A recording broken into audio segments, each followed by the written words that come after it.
조선총독부는 1925년 자국의 역사학자들을 총동원해 조선사 편수회를 조직하고 조선의 역사를 정리했습니다.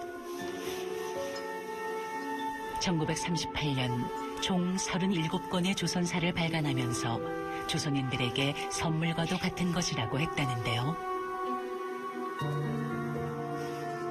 정부의 지원을 받아 조선사를 번역, 해제한 인하대 고조선연구소는 일제가 조선사를 편찬한 의도가 있다고 했습니다.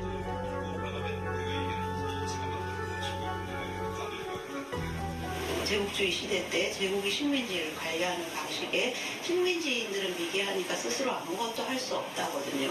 그러니까 너희들은 너희들이 유물이 소중한 것도 모르고 정리할 방법도 알지 못하고 하니까 우리가 잘 관리를 하고 중요한 거는 뭐가 중요한지 판단을 해서 관리를 해주겠다라는 명목하에 자료를 독점하고 관리하고 그리고 마음대로 열람할 수 없게 만들고 하는 과정이 그 조선사 편수 작업에서 이루어졌죠.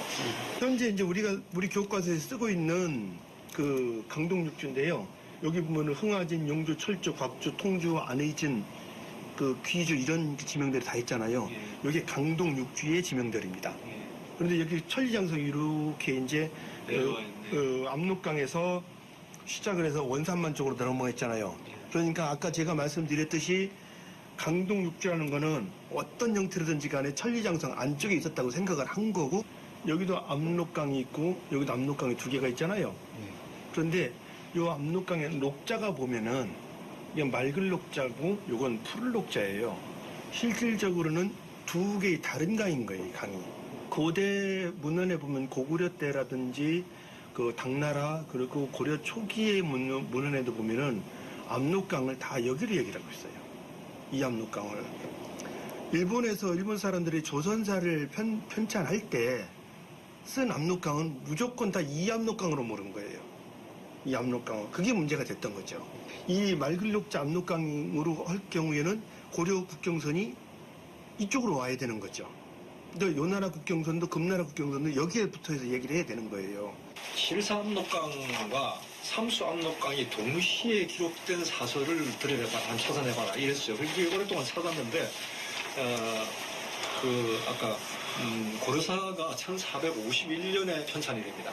그로부터 10년 후에 1461년에 대명일통지가 편찬이 있는데, 대명일통지에는 이 두 가지 기록입니다. 삼수압록강 어디 나오냐면 요동도지휘사사, 줄여 있어요. 요동도사라는데 요동도사를 중심으로 해서 삼수압록강 얘기가 나오고, 그다음 이쪽으로 이제 실사압록강은 조선 외이전에 나와요. 조선 외이전에 이제 한성에서 얼마 거리에 있다고 실사로 되어 있어요. 그러니까 동일한 책에 삼수압록강은 저쪽 그 요동을 중심으로 기록을 해놨고, 그다음에 이쪽 실사압록강은 우리 한성을 중심으로 기록을 해놓은 동일한 그 사서의 앞뒤로 바로 다른 기록이 동시에 등장합니다. 그게 유일합니다. 또 반복된 천리장성이 압록강에서 원산만으로 들어와 있잖아요. 바로 그 위에 이 부분이 윤관이 쌓은 그 구성이 있다라고 우리 교과서엔 다 그렇게 돼 있어요.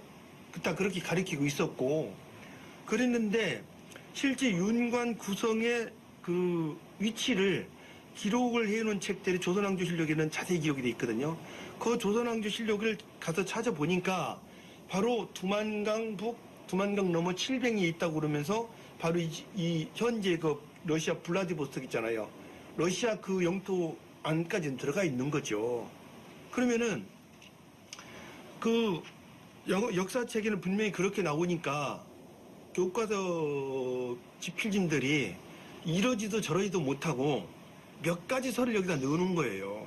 1910년대에는 일본 학자들조차도 천령은 요동의 천령을 말한다고 했는데, 여기서부터 압록강 이남으로 내려오기 시작한 겁니다. 요걸 전부 압록강 이남에 거의 강원도 쪽에 있는, 강원도 북단에 있는 지명들로 다 이렇게 끼워 맞췄습니다. 이 연구팀은 일제가 의도를 가지고 우리나라 국경을 축소, 왜곡시켜놨다고 주장하는데요. 저는 두 가지 목적이 있다고 보는데요. 첫째는 일본의 지방사, 지방사를 만들어야 되는 그런 부분이 있고, 두 번째는 일본이 대한제국, 대한민국을 지배하기 위해서는 지배 논리를 만들어야 되거든요. 일본은 무력 침입이라는 걸 인정을 못하는 거죠. 소송 얘기도 읽고 철령 얘기도 읽고 여기 얘기도 읽고. 우연의 일치일까요? 고등학교 역사 교과서에 기록돼 있는 고려의 국경은 일제가 만든 조선사의 국경과 일치합니다. 여기에다가 명시를 하고 있거든. 분명히 철령은 지금으로 보면 강원도 북단에 위치하고 있는데 똑같은 지명이 중국에도 있었고 사실은 이 철령이 굉장히 이 문제를 두고 역사학계는 식민사학이 그대로 교육에 이용되고 있다, 아니다 라며 공방을 주고받고 있습니다. 누구는 청천강이라고 그러고 누구는 압록강이라고도 해서 너무 헷갈렸던 것 같아요. 인터넷상에 보면 그러니까 역사와 관련해서 굉장히 지식이 방대하잖아요. 그 방대한 지식 가운데 이제 학생들은 본인이 받아들이고 싶은 지식을 가져와서 물었을 때는 이게 기존의 역사 학설하고 좀 상충되는 면이 있었을 때 그때는 좀 대답하기가 좀 어려운 상황이 있지요. 어떤 내용이 있었죠? 저는 시험 공부를 하다가 동북 구성의 위치가 세 가지 학설로 나뉘는 것에 대해서 의문점을 가졌다고 얘기를 했습니다. 그 부분에서 어떤 느낌이었어요?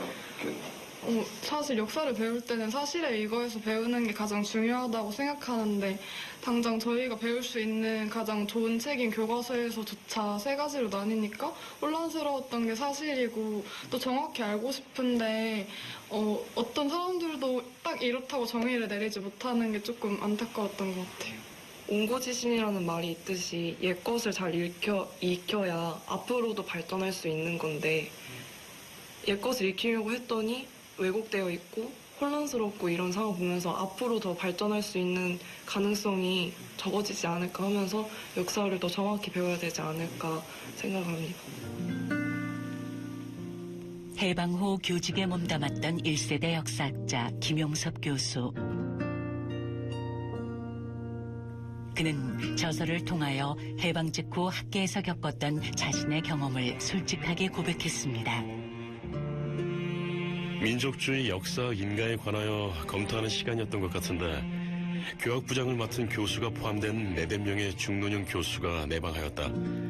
노크를 하게 문을 열었더니 한 교수께서 말씀하시기를 일제 때 경성제대에서 내가 배운 스에마스 선생님이신데 김 선생 강의를 참관코자 하시기에 모시고 왔어요.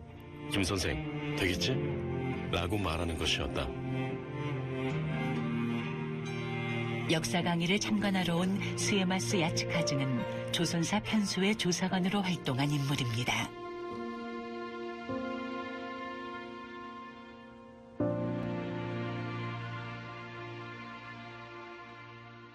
스다소기츠가 만들었고 이방도 선생이 그 스다소기츠가 강의하는 현장에서 수업을 들은 다음에 한국에 와서 진단학교 만들고 사만론 펴고 서울대 교수로 1945년 가면서 한국사 교과서를 만들고 그러는데 사만론을 집어넣고 그 제자들이 다 따르고 이렇게 만들어진 역사가 대한민국 한국사 교과서 아니겠어요?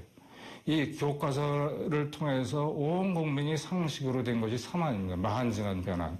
그 다음에 태고내, 이런 태조대왕, 고이왕, 내무왕 이런 역사 체계죠. 이것을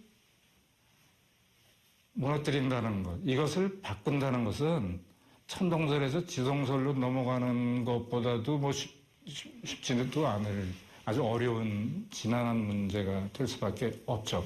말하자면 하나의 패러다임이 다음 패러다임으로 넘어가야 하는데 모든 사람들이 지금 이병도 선생, 스다소기치 이병도 선생이 만든 틀 속에 안주하면은 모든 게 편합니다. 학술진흥재단의 연구비에 사실은 사만론에 이어서 나온 서울대학생들이 만든 부채제설 이런 것들을 위한 연구비가 할당이 되고 그러는 판인데 제가 부채제설을 비판하는 연구비를 신청한다면 나오겠어요. 저는 1997년인가 그 이후로 연구비 신청도 안 했어요. 해도